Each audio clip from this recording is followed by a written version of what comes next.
Alright then, boys and girls, my name is OTHMARiUS and welcome back to my channel. Welcome to the very first upload in 2021. And we're doing pretty well so far, wouldn't you agree? With peak Mad Max, Goatman and his gang raiding the capital of the United States of America. In case you missed that, 2020, we had our own run on the capital in Germany, of course in a smaller scale. However, in our case, they didn't manage to get in because of three legends. I personally call them the Three Musketeers. Three cops standing there all alone, and the mob came running, and then this one guy, I hope I can find the footage, with a sticky stick, you know, waving towards the people. It's not funny actually, though I'm laughing. I'm laughing because I'm terrified basically. I'm looking at the whole situation that's happening in the world. I'm kind of terrified, to be honest. But what can we do about it, you know? I was the other day standing in front of my window, and I was realizing, dude, I'm really lacking motivation here, having a hard time getting the engines running. But I was thinking, you know, just because the world is a completely fucked up mess right now doesn't mean I have to sabotage my own life. So I got back into my studio, and then I realized, oh my god, a lot of stuff happened in between, you know, from a video producer perspective, you know, new software updates and so on and so on. So it took me quite a while to set it all up and to be finally here recording the first session for this year for this very channel. OTHMARiUS Magic. Like and subscribe. I'm not all set up yet, and I haven't really made up my mind what exactly is going down this year. However, there are some great ideas, cooking up in my mind. Of course, there is a lot of material that's still undone from last year. You remember we walked through expert card technique by Jean Hogarth and Frederick Bray, and you can see I got here some cards sticking in there. We came across some pretty awesome moves, a lot of subtle stuff, some great performance ideas, and I think it's a really good idea just going back to these pearls we found in this book. And this is what we're gonna do. I'm going to go a little bit, or dive a little bit deep into the Brouet pass. Remember that beautiful thing? There's a little nuance here where the index finger becomes extremely important performing the pass. And the Brouet pass is, in my opinion, one of the most sophisticated writings or thoughts on handling the pass. And you know, I just the other day once again saw one of these guys, a magic trailer, and there's this guy, you know, I've been studying the pass for 20 years, and then you get this trailer, and then you just take one look at it and you realize, dude, it's the same mistakes all over again. It's really annoying. People out there selling products that share no value, basically actually reproducing the same mistakes done when it comes to the specific technique. And you know how keen I am on learning a proper technique from the very beginning, because it's so annoying, you know, to have to go back to a very early stage to relearn, to reprogram basically your brain muscle connection in order to perform it on a decent level at the end. So better learn things from scratch properly, right? And we're going to go and talk a little bit about the pass, and then also I want to talk about this beautiful one-handed pinky break or thumb break we found here in the course of me talking about the Danbury delusion. Beautiful trick in the book, Danbury delusion, where we are confronted with this technique of creating kind of a double as we display a card from the center of the pack. This is a move. How's the guy called? Let me check this out. Yeah, Brad Christian from Illusionist made popular quite a while ago with one of his Ninja DVDs. I believe it was Ninja 1, where he goes pretty much into an in-depth tutorial on the specific move, which is a Charles Miller move, which you find here hidden in the Danbury Delusion. And in that very context, we figured out another move, or I found another move, and I kind of missed out in my journey on the road to card magic, my journey becoming a card magician. I missed out on this one, catching a thumb break one-handed in order to pull off this specific move. We're going to look into this because this just wouldn't, go away after I discovered it, and then I realized there is a lot of potential in this. Some other things, some other pearls in expert card technique we discovered last year during the live stream sessions, walking through the book. We're going to deepen our understanding, and you know the drill by now. You know my philosophy, my basic philosophy. It's not about learning everything. And by the way, this is not a unique stand on the subject, right? This is just common sense.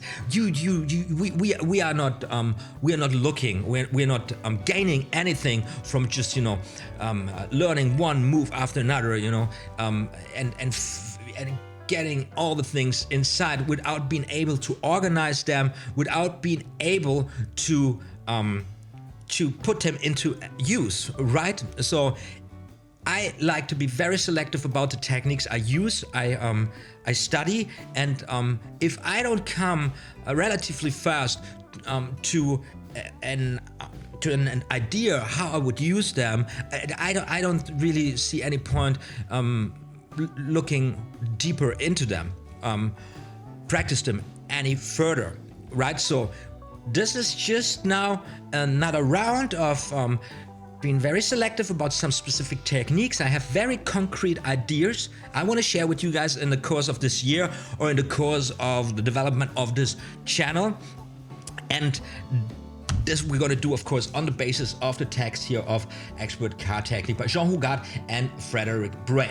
But it's getting better, guys, because also I'm planning to, again, very selectively start working with expert at the card table, and this I'm planning to do in live stream sessions also. We're not going to go through this book chapter by chapter. We're going to be very picky here. I want to focus on specific techniques that are very important to me and really go to the roots of these techniques, namely the diagonal palm shift and shifting techniques, and also some carding and shuffling sequences. So if you follow me along here, 2019 we walked through the ROaD to Card Magic. 2018 ROaD to Card Magic.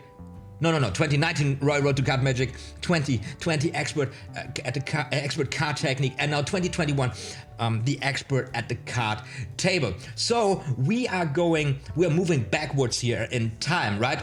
ROaD to Card Magic 50s, Expert Card Technique 40s, and now Expert at the Card Table. That has been published 1904 or 1908. I don't know. So, but really at the 19 published out in 92. So we discover basically in our studies, in our journey, learning fundamental sleight of hand techniques for card magic. We kind of how do you say this? We can walk back in time, and we see the progress of those moves. We see the development, the evolution of these techniques. It's super interesting. It's not necessarily needed to become an performer of the art form, but for me it is always a pleasure also to kind of deepen my knowledge and my understanding also in this behalf, like kind of getting a little bit of a historical insight or understanding where the stuff comes from actually we are working with today.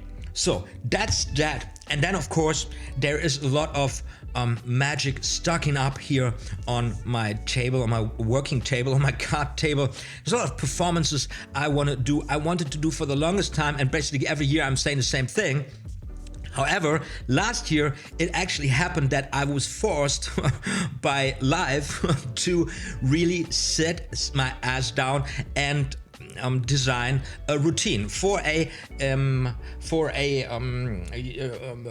social media, not a social media, for a Google Hangouts. It was they use Google Hangouts as a software. You know, how do they call this now? I forgot it. Virtual magic, social media magic, virtual magic.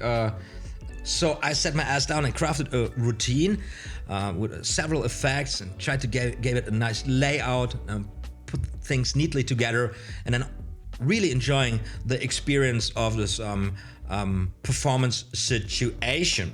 And that was the last thing we talked about last year in a live stream. Also, I kind of recapped what happened to me and I tried to analyze it. And it was a quite productive session also. So that is anyways the pattern. If you follow me along here, you should realize there is now a pattern emerging. We are always in magic, or for the most of the time, we are discovering new techniques, new slides, right? And then we try to figure them out or bring them into a use case scenario, and then of course embed this into a routine, into a huger, bigger build. Necessarily it's not just this one way. Sometimes you come up with a really great idea, with a vision of what you would want to perform. You've maybe discover an effect, and then you have a great idea, and then how you could do this, and then you go searching for the specific techniques or methods how to make this best work for yourself, right? So there are different, you know, ways to approach the same problem here. However, on my channel, or the way I organize this channel, and also how I reflected on my learning process so far, it was like, you know, picking up essential slides, practicing them until you get a decent performance quality, so that you can actually use them in a trick, to put it very simple.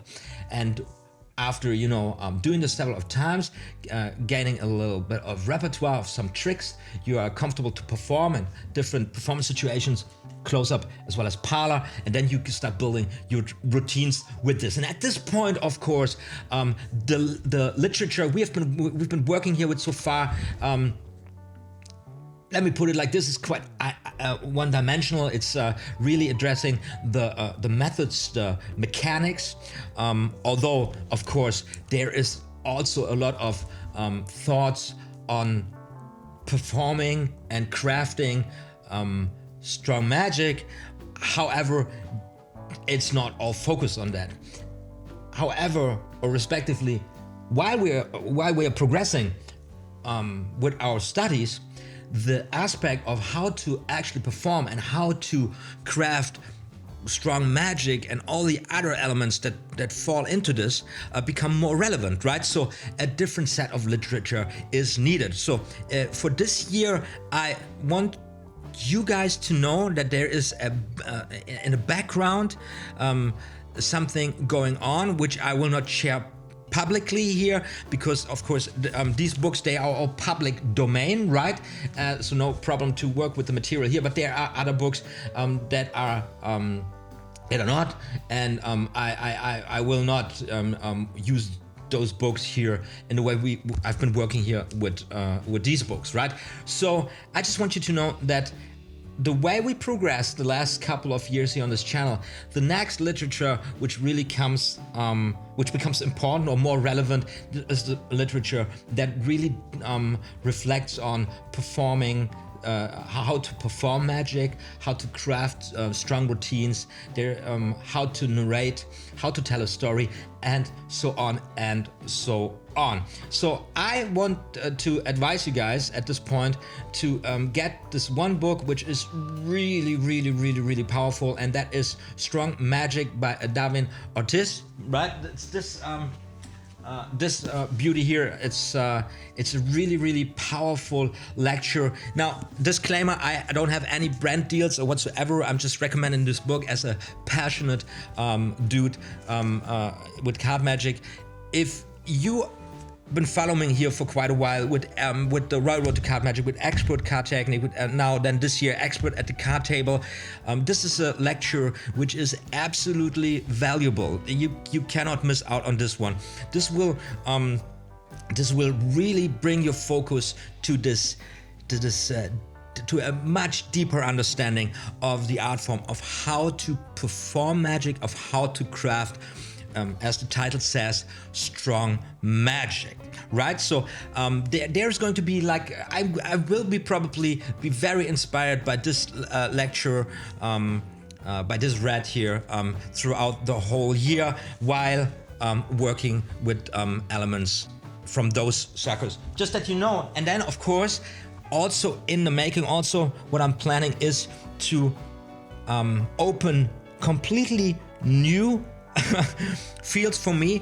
I have been on my list for the longest time the Mercury fold, and I'm planning to do a live session where I just want to live on air just go into the material. So watch some YouTube videos on this, take a look at some text, and then just, you know, make the first contact with the move, because I've got a cupboard full of old decks which are just, you know, taking off space and I don't need, and I'm going to completely waste them probably trying to get this Mercury fold at my fingertips, or just, you know, getting an understanding of how this move works at all, because I've never went into this.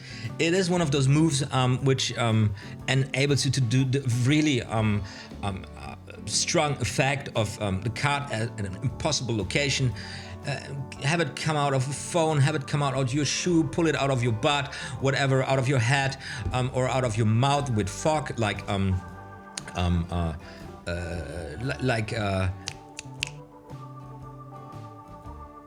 Chin Lim. Shin Lim, I was thinking about Shin Lim. Anyways, card to mouth, card to impossible location. That's the effect. It's out there for ages, and it is just a strong effect. And the Mercury Fold is, of course, just one way of doing it, but it is such an integral move. You just can't miss out on this one. And I did so far. And then I want to also tackle a move I've been, you know, avoiding, but even Doug Ethan knows how to do it. Although this is a class of card magic where those cardistry kind of flourishy moves are not so famous. I'm talking about the Les Paul spread. That's one of those suckers. I just, you know, I love it. It's just, it looks so awesome. But when I started practicing, I was like, no, it's gonna take me such a long time. And I want in a live stream here start, you know, working on the Les Paul spread. And this is also coming up. So as you can see, none is really laid out here, planned well so far. This is just me jazzing around with all that's possible, with all that's in my mind, with all that what I want to share with you. And I wish I would be in a stand or in a position where I could do to turn this into a full-time thingy, but that is just not possible at the time being.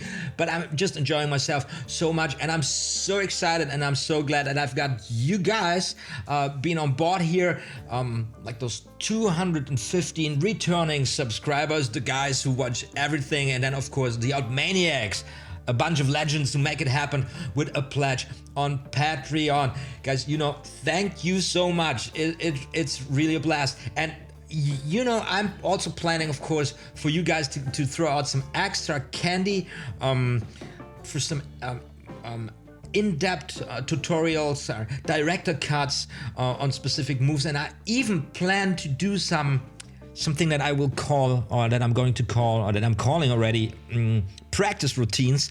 Those are little sleight of hand routines that would work as a as a little mini performance. Actually, some of those you probably could even sell as a product, but you know, I'm just not in that realm of magic really so much, at least for now. So little practice routines that are kind of rounded up and that will help you to practice some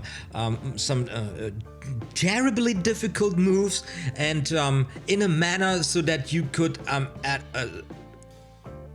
every point in time with any given deck perform this little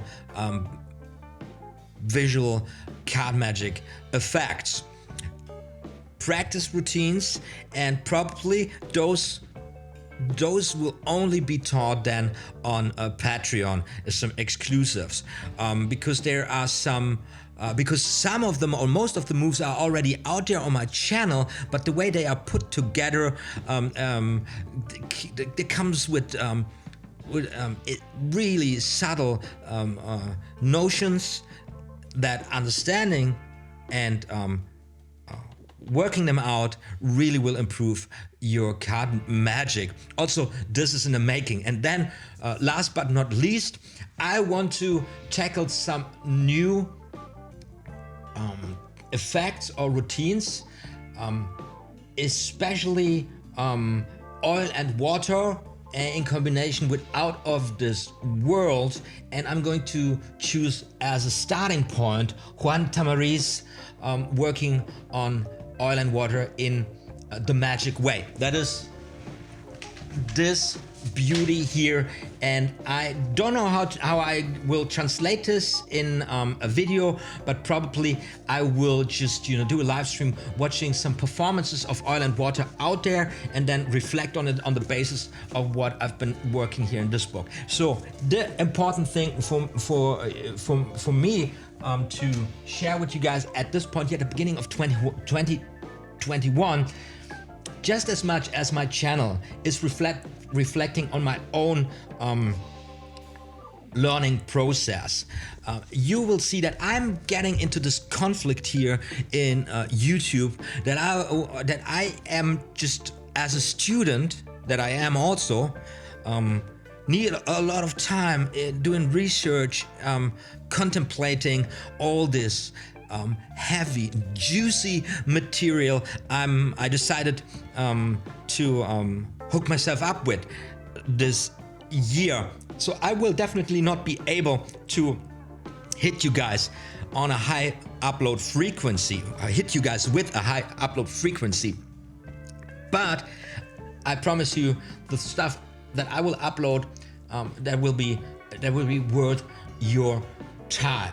So you make sure to have that notification bell tingled next to the subscribe button, so that the chances are much higher for you guys be notified whenever I upload my stuff here this year. And then, of course, we got a Discord group, and by the time I'm shooting this, I haven't been showing up there for 2 weeks or something, so probably the guys are gonna be nervous, or maybe the whole place is a desert landscape by now, I don't know. Last time I checked in, there was the guys were discussing things, uploading performances, so everybody is very welcome tuning in there and getting into the action, right? And then, yes, of course, I've got my Patreon site, and probably next thing I will shoot here in this setting is a little bit of reflecting on the back end of producing for YouTube, stuff like that, because maybe some of you folks are interested also in that. But this is all candy, extra candy for the guys who decided to support my work here on YouTube with a pledge on Patreon. And that's it from me for now. I hope you are all safe and sound out there within this crazy times we are living through right now. Just keep your calm. Just stay safe, stay sound. Don't ignore all the crazy, however, but just don't let it drag you down. And in the meantime, you get a deck of cards out, and you practice, and you practice, and you practice, and eventually it will come to you. You rest assured, more magical stuff is going to be uploaded very soon on this freaking channel. Bye! OTHMARiUS Magic. Like and subscribe.